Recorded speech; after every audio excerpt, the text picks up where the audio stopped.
The title is very carefully chosen. Notice it's the death of punishment. It is not the punishment of death. It goes deeper than the question of the death penalty, although the death penalty does occupy a fair amount of the book. It goes much deeper than that. The claim in the book is that it's nobody's job to punish. Nobody. It's nobody's job to punish. When you ask the corrections officers, what's your mission? What's your goal? They answer almost with one voice. Safety. My goal is to keep the public safe from these guys, to keep the staff safe from them, and to keep them safe from each other. And consequently, and then you say, but what about punishment? And they respond, oh, it's not my job to punish. And then you look at their mission statements, which after all is supposed to guide them. And if you read the mission statements in the Departments of Corrections in the 50 states, as I've read them all, you will not find the word punishment in any mission statement, in any Department of Corrections in the United States. So if their job isn't to punish, and their job is just to keep everybody safe, what's the best way to do that? Well, the best way to do that is not to inflict pain and suffering, because people resent that. The criminals will resent that, and they will tend to turn on and attack the people who are inflicting pain and suffering on them. The way to do it is to threaten to withdraw privileges. And so they structure the prisons, life inside prison, to be as pleasant as possible, as is consistent with safety, as pleasant as possible. Furthermore, we claim to make the punishment fit the crime. Let the punishment fit the crime. This is our essential credo. This is the essence of justice. We've proclaimed this for centuries. But we don't mean it.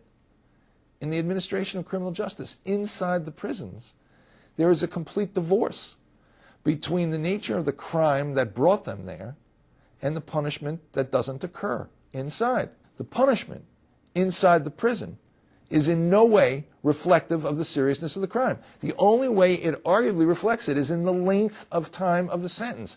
But the essence of punishment is the experience of it, the day-to-day quality of life inside. And that doesn't reflect the seriousness of the crime. I think Michel Foucault has put his finger on it in his classic Discipline and Punish. And what he says in that book, in chapter 1, where he begins to describe the actual torture death given to the assassin of the king, the regicide, Damiens, and then contrast that tortured death with the catalog and the regimen of prison administration 75 years later, is that we went through a great transformation in punishment. For one thing, it moved from the public sphere, where punishment used to be a source of social solidarity. It was witnessed by the public, it was participated in by the public, it was endorsed by the public. It gets transformed from that to a private event. And secondly, the locus of punishment changes from the body to the soul. No longer an infliction of unpleasant bodily sensations, it now becomes a catalog of the suspension of rights. And I would add, it becomes a catalog of the suspension or threatened suspension of privileges. The direction that I hope we head in is a more discriminating set of statutes that will really isolate the worst of the worst of the worst, define them more clearly in advance, and reserve for them the most severe punishment. And then take the vast majority of serious and relatively trivial criminals and offer them a very different lifestyle. Not only a shortened prison sentence, but a prison sentence that is experienced very differently, where rehabilitation does become real and part of the mission, as it rightfully should be for those whom we're going to release and we want to reintegrate into society.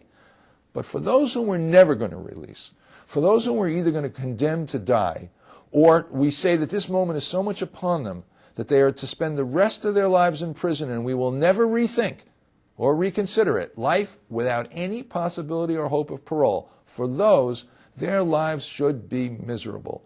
Their lives should be punishment. Where are we heading? I hope, I pray that this book contributes to a national dialogue in which the punishment will once more more nearly fit the crime. And for the least bad, it will be rehabilitative. And for the worst of the worst of the worst, it will be punitive. And we will discriminate between the worst and the least bad, and we will design institutions around that difference.